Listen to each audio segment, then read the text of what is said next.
आलू भुजिया save करणार आहोत. सर्वप्रथम मी आलू उकळायला ठेवलेले आहे. आलू उकळलेले आहे. आलूचे अगोदर आपण काढून घेऊया.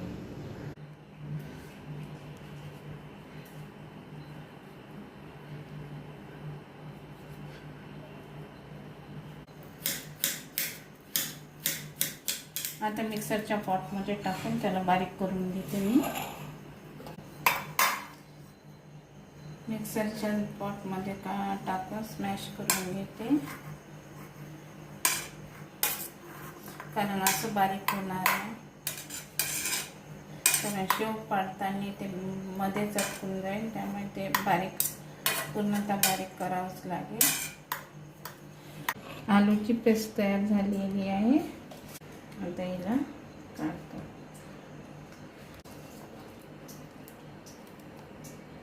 आलूची पेस्ट, चाट मसाला,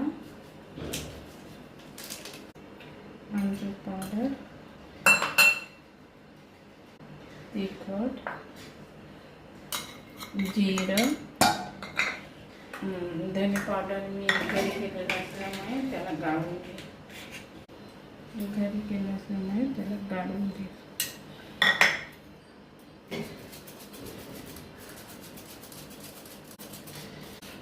आणि मीठ चवीनुसार. तर या सर्वांचे काम झालेलं आहे. आता जितकं आपलं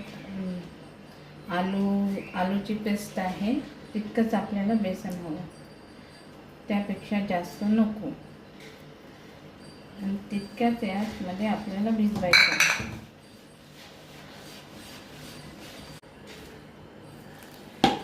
हे पातळ झालेलं आहे, यात अजून बेसन बसेलच.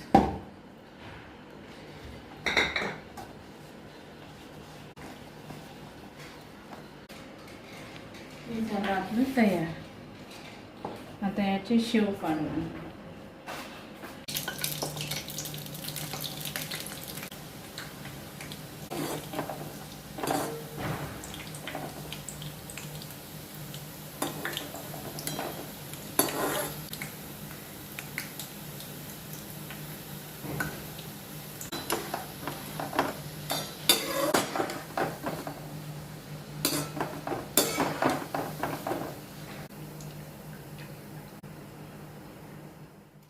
देवा तुला ठिणगी ठिणगी व्हा.